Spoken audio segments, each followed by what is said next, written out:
Success Insight shares the stories of the people with passion and drive who make things happen in the world.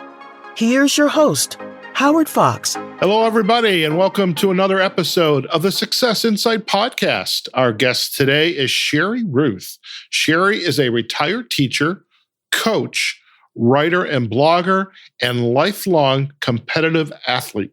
She is also the author of 50 Positive Affirmations for Inner Strength and Self-Fulfillment, which was published in April of 2019. Sherry, welcome to the Success Insight podcast. Well, thank you, Howard. It's my pleasure. So thanks for having me. All right. There's so much about you that I think we could spend a couple hours just having a chat. I mean, you've been a teacher, a coach, now you're an accomplished author and a competitive athlete. So let's, if you wouldn't mind, give us kind of a little flavor of when some of this interest in teaching and writing, the athletics, how did that come about for you?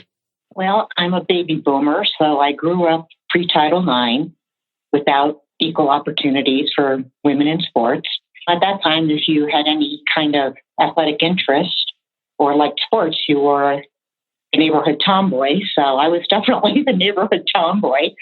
I started going to the Y on Saturdays when I was 5, and I was pretty coordinated even as a little kid. So, the instructors always used to use me to demonstrate things in the gym classes. And by the time I was 8 years old, I was helping to teach other kids, spotting for gymnastics and doing other things.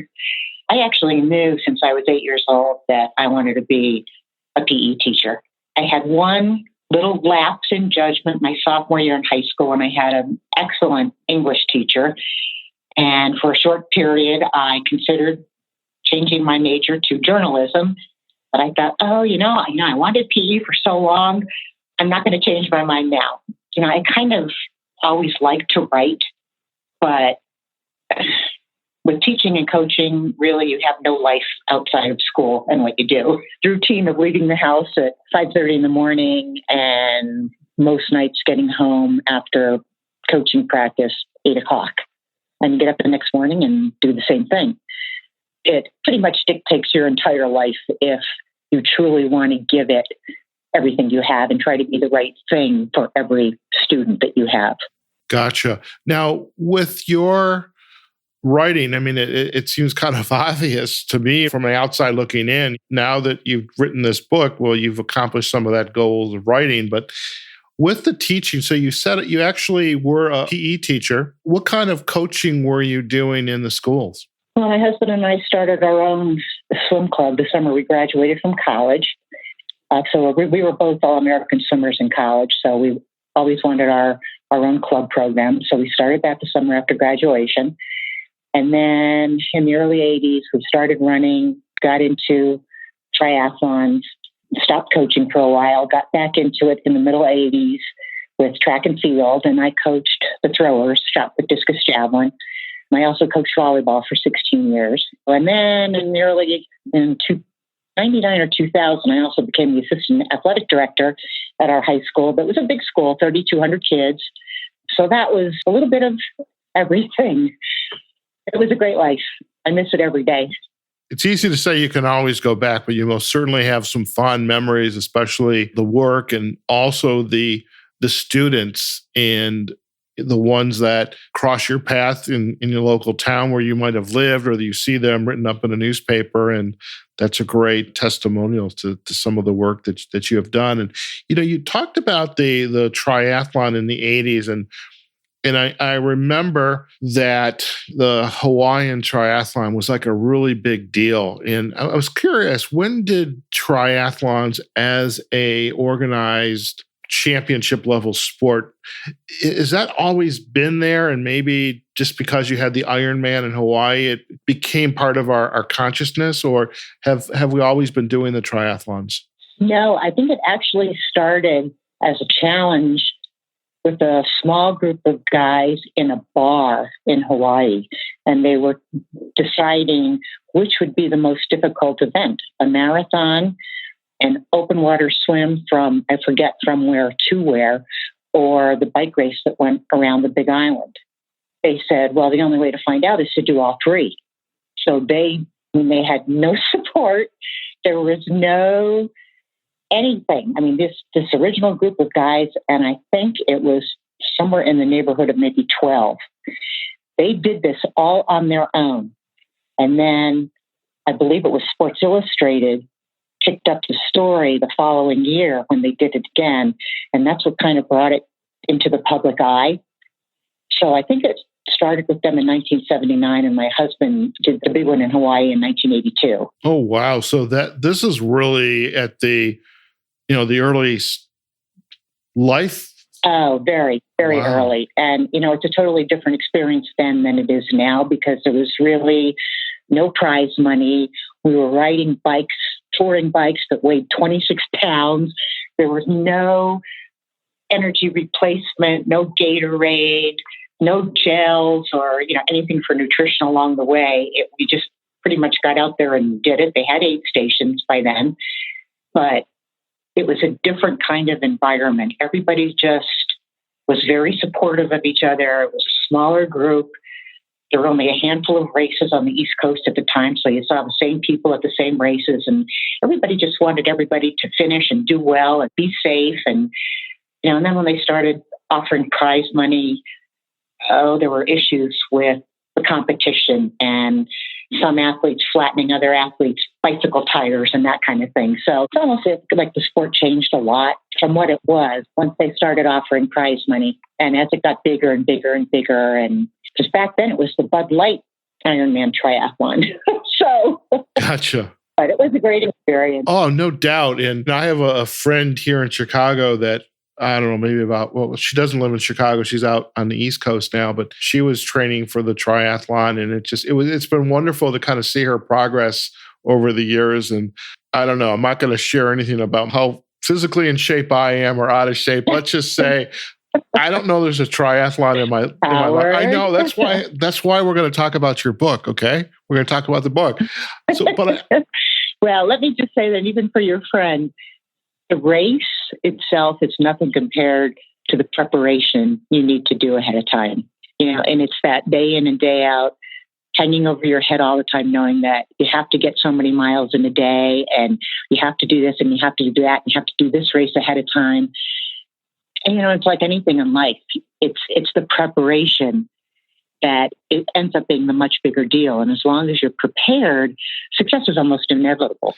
How do you begin to prepare for an event like this? Your book talks about the 50 positive affirmations, and in there are elements of what it takes to set a goal and to go out and chip away at that goal a little bit at a time till it becomes perhaps the goal changes from a little goal to a bigger goal, or being tuned into your health and well-being. I think you and I chatted a couple of weeks ago when we were scheduling the podcast, is me getting up out of the chair and going outside for a walk. So what is the preparation for this type of rigorous event? Because I'm actually was curious about that, and also the lessons you learned about yourselves and your husband, because he was doing it with you. What was the lessons you learned about yourselves in taking on this challenge of doing this type of rigorous race? I already knew a lot about myself because of having been a competitive athlete all my life. And I know I'm very competitive. I know I'm very driven. My personal affirmation for myself is I can make myself do anything. And I believe that about myself, that if I really put my mind to something, I can make myself do anything, not just physically, in terms of racing or whatever, but with anything else in life as well. So it was probably because I had so much athletic experience ahead of time, and swimming, the training that you do for swimming very easily transferred over to training for the run and also training on the bike, and because of our physiological and PE knowledge, training-wise, I think we were a little bit ahead of the game. And we employed some training techniques that people weren't doing yet, just because of how we knew how to train from swimming. We were fortunate that because we were swimmers, we didn't have to spend a lot of time in the pool training. the benefit that we would have gotten in improvement in time for spending a huge amount of time in the pool would have been insignificant compared to what we could have gained by training more on the bike and on the run. We worked full time while we were doing it. So it was early mornings. There were plenty of days I would do 20-mile runs before school. You ran during lunch, got another running workout after school. Weekends were pretty much, taken up with long training rides on the bike. But so much of it is mental and your perspective and your drive. And we have been using positive visualizations with our athletes since the middle 70s. We've been using positive affirmations, positive self-talk with them. This has kind of been just the way I've thought all of my adult life. And actually, one of the little things that we did for ourselves, because the bike was 112 miles for that race, we each put a piece of tape on our handlebars that said, "I feel great," so that when you're looking down and all you see is the road and your handlebars, that's all we saw on the bike was, "I feel great." So you tell yourself you feel great. It's so much easier for people to talk negatively to themselves and talk themselves down rather than to be positive and talk themselves up. So I think for a lot of people, that's really the biggest challenge they have in any kind of long-term goal like that, whether it be something physical like a triathlon or whether it's job related or relationship related or parenting related or health related or whatever.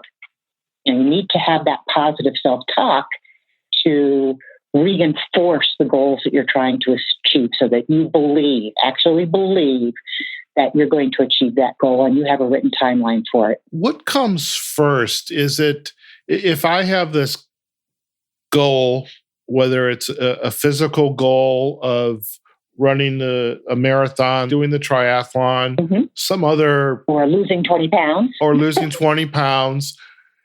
Do you work on the self-talk, the visual component, the mental component?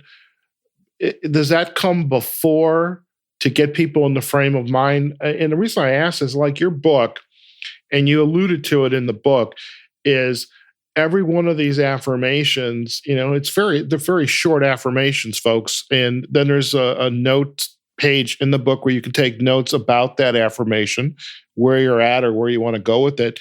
And I was imagining, and then I read it, is taking one of those affirmations that means a lot to you or resonates for you, putting that on your refrigerator, putting that on the mirror in the bathroom or on the kitchen cabinet. So everywhere you go, you see that.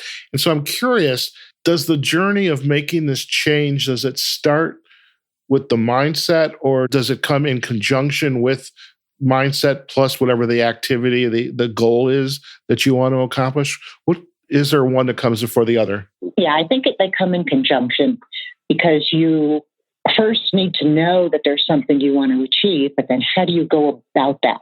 Okay, I want to lose 20 pounds. Okay, if that's my goal, how do I start talking to myself to ensure that that happens? So I get a picture in my head of what I'd look like 20 pounds lighter. I might see a dress that I really like for a big occasion that I want to lose 20 pounds for. Cut out a picture of that dress and put it on the refrigerator so that whenever you're tempted to go back for that bowl of ice cream after dinner, you know how to talk yourself out of it because you have an affirmation in your head that reinforces the strength of the goal and how badly you want to achieve that goal so that you can counter that little devil that's on your shoulder saying, "Oh yeah, go ahead, Sherry, have the ice cream. Over the long run, it's not really going to matter." And then the little angel on the other shoulder is saying, "Don't do it because, once you give in, it's a downslide from there." So, you need to identify the long-term goal, but then also set up the short-term goals that you need to accomplish along the way to help you achieve the long-term goal. So let's say you set a date that by 30 days, let's say down the road, I want to have lost 5 pounds. And you write down the date and you write down the steps that you're going to have to take to make that happen. Like maybe I'm going to go for a walk every morning before work. Maybe I'm going to clean all the junk food out of my pantry. Maybe I'm going to avoid dessert or whatever it may be that will help you take those little steps along the way to achieve that first short-term goal. And once you achieve that first short-term goal, then you have your next one. Or by such and such a date, I want to lose 10 pounds. Now, what else do I have to do? Maybe I have to increase the amount of exercise I'm doing.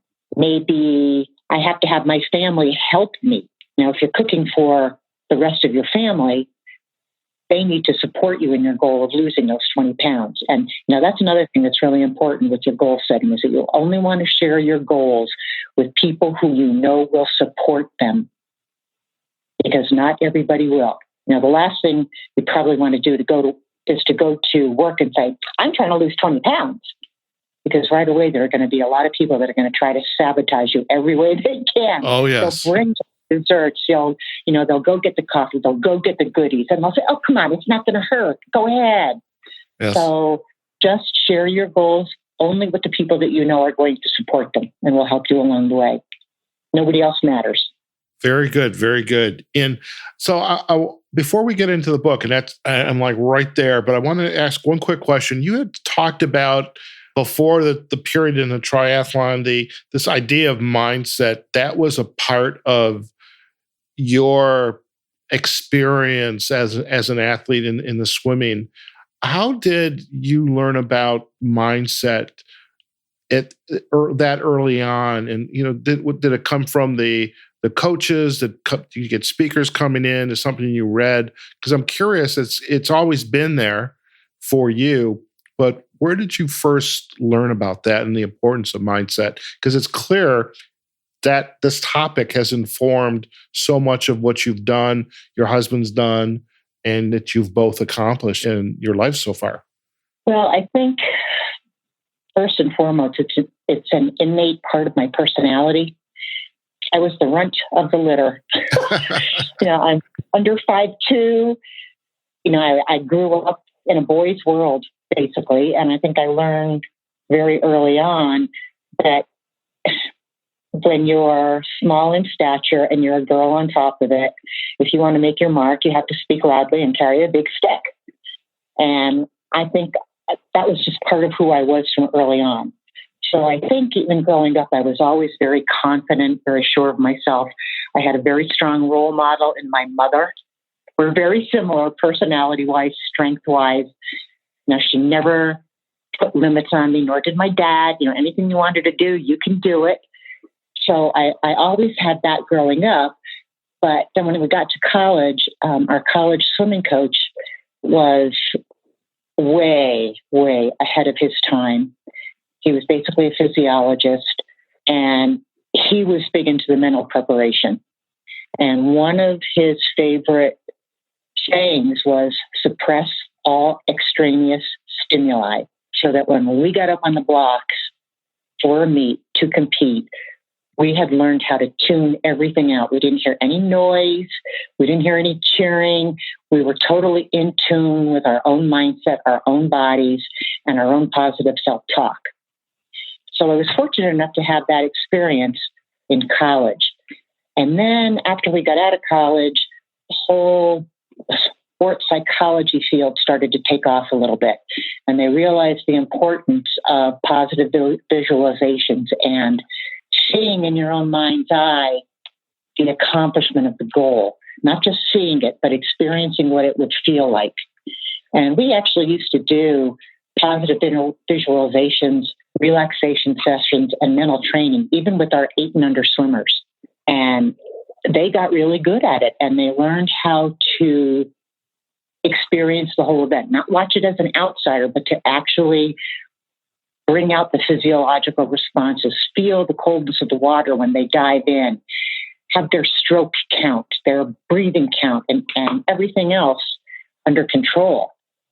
Seeing themselves and experiencing the touch of the wall when they win the event or when they do their goal time. It's just been something that has always been, and I used it with my volleyball players when I coached them when I taught at the middle school.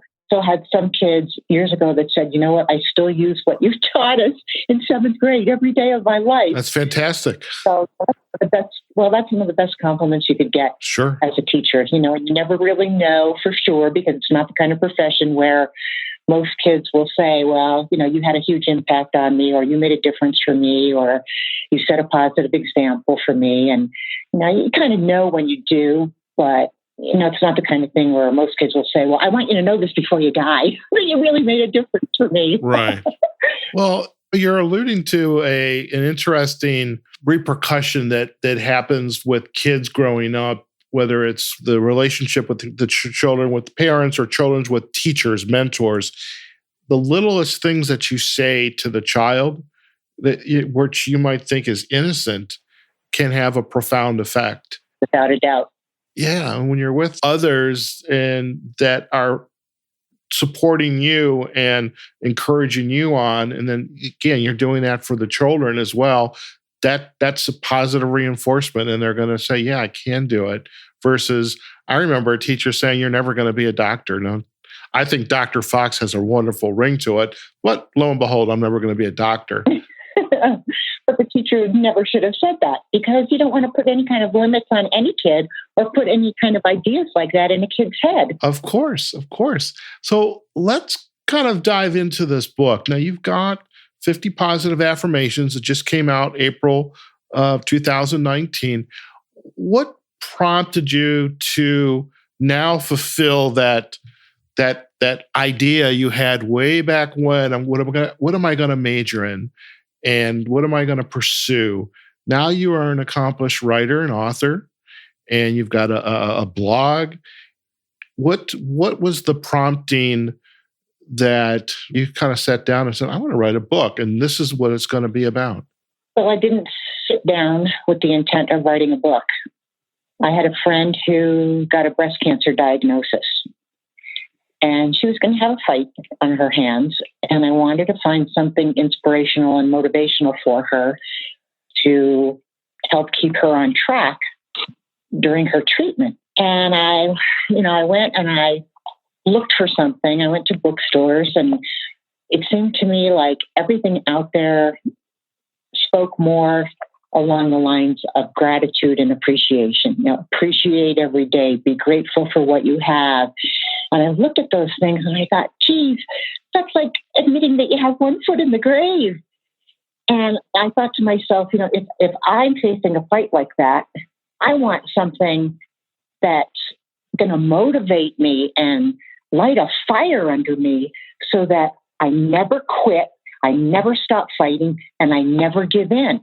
So I really couldn't find anything like that. So I bought a leather journal, and I did this by hand, and I printed up the affirmations and I pasted them in the leather journal with the old photograph corners from the old days.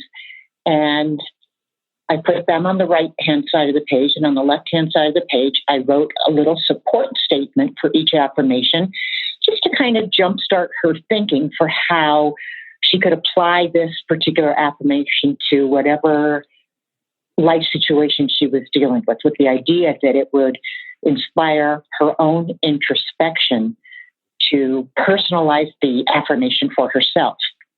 And I did that with each of the 50 affirmations. So everybody who knows me, I think, thinks that I did this for athletes, and it certainly is very appropriate and applicable for athletes. But it's the reason I put 50 Positive Affirmations for inner strength and self-fulfillment, because that was my intent for how I was hoping people would use the affirmations. I could have said 50 Positive Affirmations for athletes, but that was not my intent.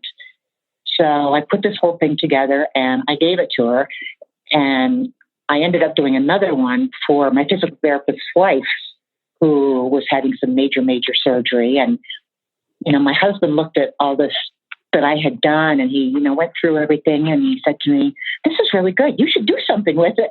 So that's how it came to become a book. It really was not my original intention.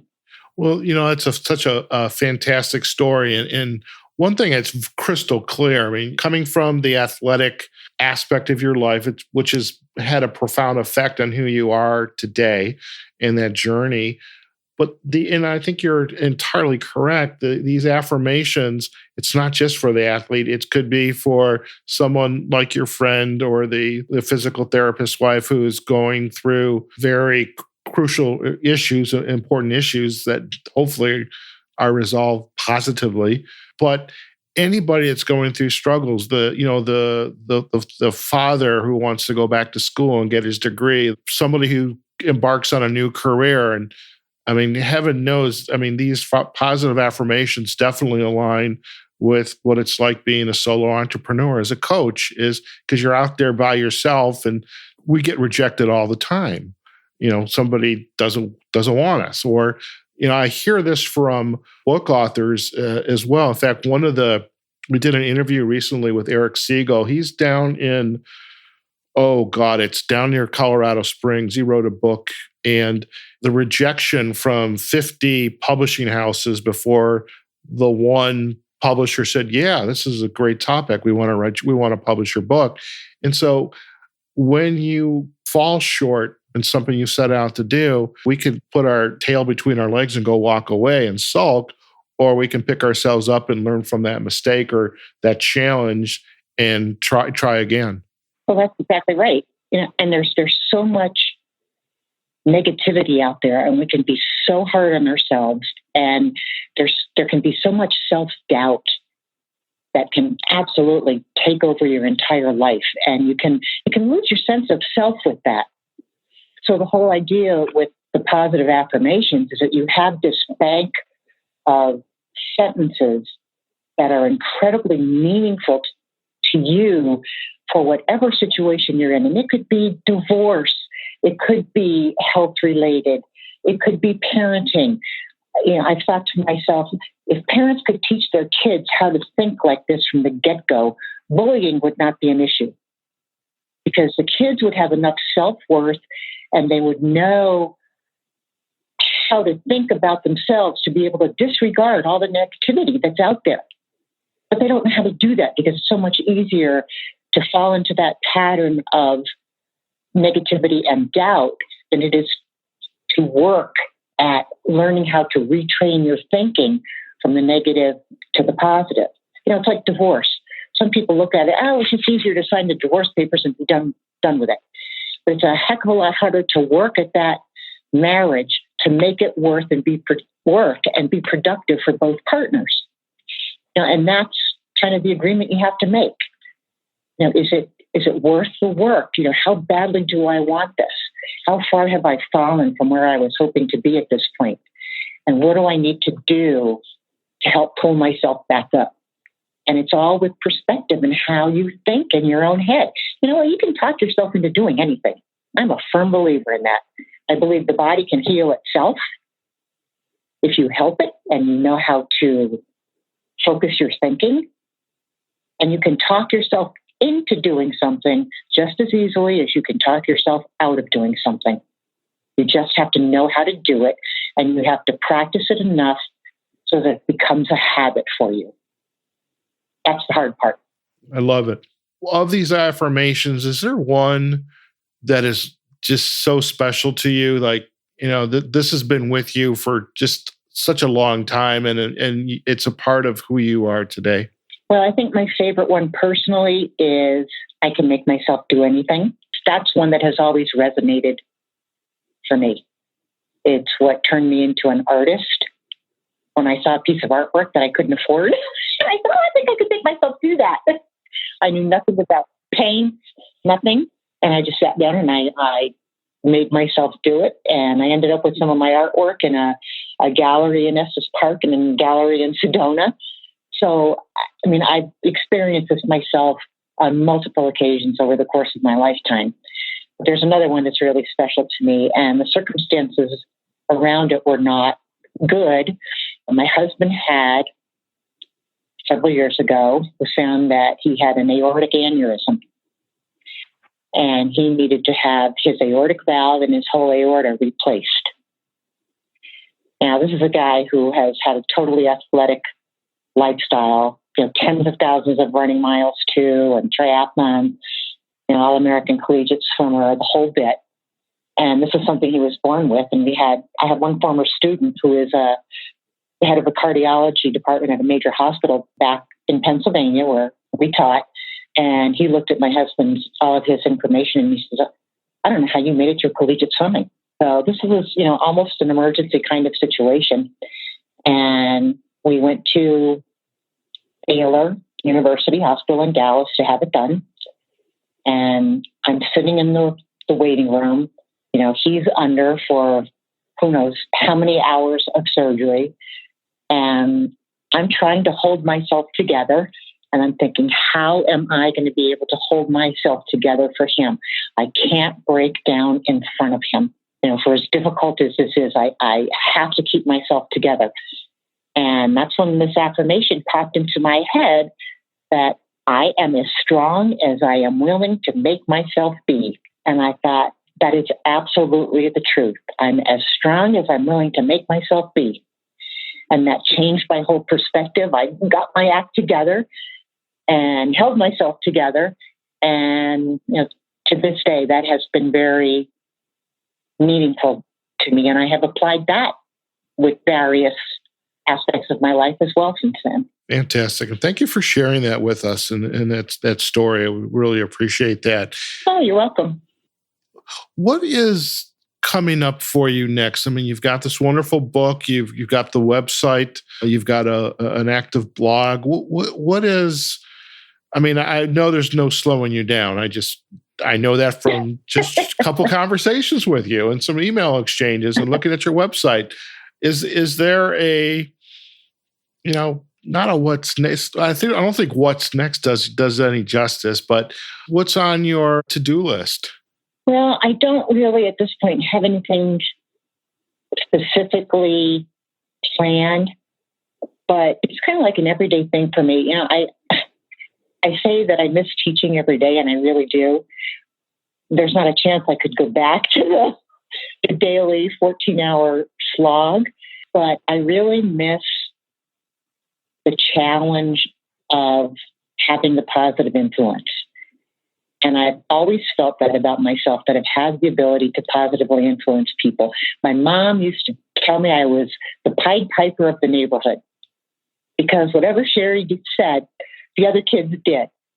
And I think I have felt that as a teacher as well, especially teaching health and phys ed. It was all about making positive lifestyle choices and establishing those relationships with the kids where they trust you enough to value what it is you have to say. And I would always tell the kids in my health classes, I'm never going to ask you to do anything that I don't also do myself. And you need to set that example for them, because if you don't, they'll call you out in a second.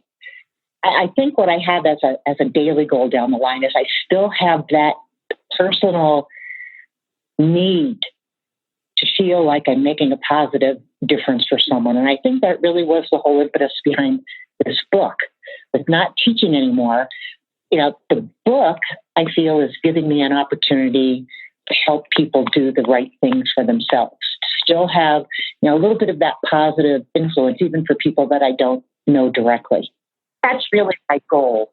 There are so many ways to take this book and go take it on the road. You've got libraries, bookstores, community centers, schools, young kids who need to have this message, these 50 affirmations, or at least even one affirmation of I can to I can, and have that in their lives. So there's lots. It seems to me there's lots of opportunities for that for you to do that.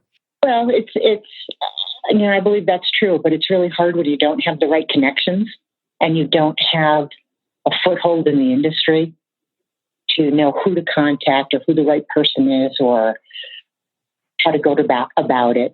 But regardless of how that turns out, it's been self-satisfying for me to be able to put this together with the hope that some people will find it and they'll be able to benefit from it, because each affirmation will have a different meaning for different people for different issues that they're dealing with in their own lives.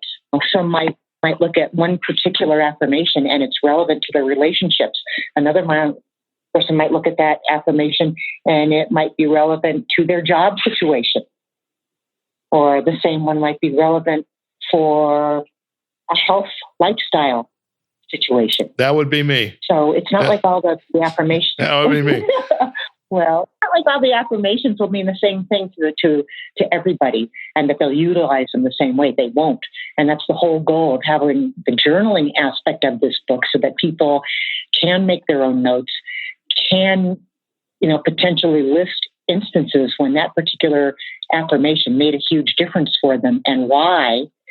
And they can add their own support statements to build on that affirmation to an even greater extent for themselves personally. I can think of wonderful ways that this book can be in the hands of so many people. And we're definitely going to do our part for you, Sherry, to do just that is, through the podcast and our social sites and on your social sites as well, because I love the book.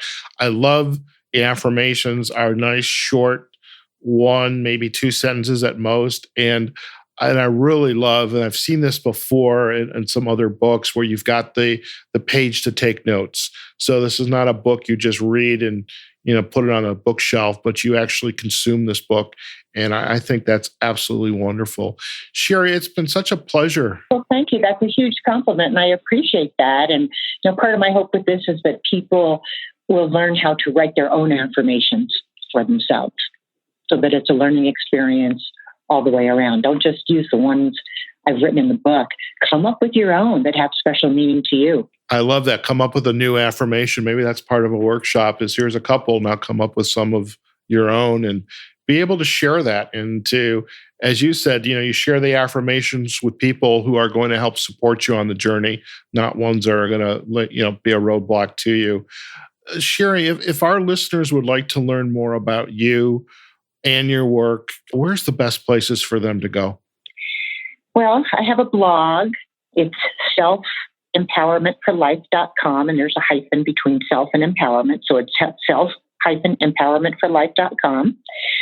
And my goal with that is to try to get it to become interactive for people, where they can comment on the topics that I've chosen to write about.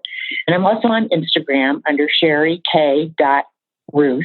And I just kind of got the Instagram started a couple of weeks ago, so there's not a whole lot on that yet, but I have added some photos and a link to the blog. And there's also information about how they can get the book as well on the blog. So those are the 2 best ways for now. I'll eventually get a Facebook site for just the book as well. But it's a work in progress. Still at it. Yes, it is. One step right after the other. But no, this is wonderful. And I'm so glad we have met and your willingness to come on the podcast and talk about your life, kind of introduce us a little bit to your husband. What's your husband's name, by the way? Bill. Bill. All right. So Thank Bill for... Can I just end with one thing? Sure. I think for people to be successful in life and to be able to handle all the negativity that's out there and, other people trying to drag them down to their level so that they feel better about themselves, I think there are 3 basic survival skills that people need. I think they need a little bit of selfishness so that you can take care of yourself first. You can't be everything to everybody and still expect to do the right thing for yourself. So I think you need a little bit of selfishness. That's fine. You need a lot of stubbornness because you need to be strong-willed so you never give in, never give up.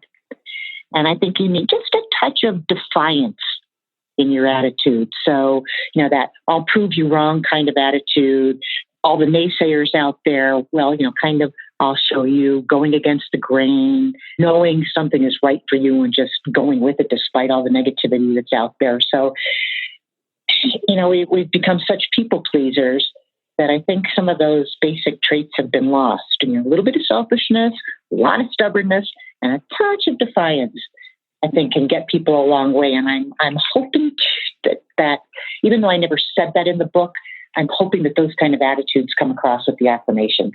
Fantastic. And thank you for sharing that. Sherry, it's been an absolute pleasure to have you on the podcast. I know for myself, just staying in touch because this book it's absolutely wonderful. And, I want to encourage our audience to go out there and learn more about you and your work and your writing and pick up a copy of the book as well. So thanks again. Well, thank you, Howard. And if you ever need a personal kick in the butt to keep you on track for those goals, I love it. Get in touch with me. I love it. Thank you so much.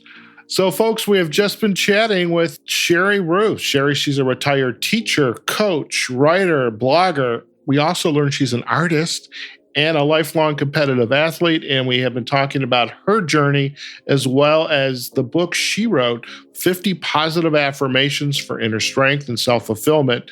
And really go out there to her website, self-empowermentforlife.com, as well as her Instagram. And the book is on Amazon as well. We will provide backlinks to all of those sites. So go out there, pick up a copy, and you cannot help but begin to use this book and make the changes that you want in your life. And as she has said, be a little selfish, be a little stubborn, be a little defiant. It's your life. It's your journey. So make it the best it possibly can be. So I hope you enjoyed today's podcast. When you see this episode, if you have any comments, please add a comment. Please like our podcast, whether you're on our main website, successinsidepodcast.com, whether you are on Facebook, LinkedIn, Twitter, YouTube. You can follow us on any of these platforms as well. We just love to hear from you and really want to hear about if you've picked up a copy of the book or you've seen, for example, Sherry's work on her blog. What are your thoughts here? What's going to make a difference for you? So as we say every day, wherever you are, whatever you're doing, go out there and have a phenomenal day. And we'll see you on the next episode of the Success Insight Podcast. Take care now. Success Insight is a production of Fox Coaching and First Story Strategies. Find us online, successinsightpodcast.com.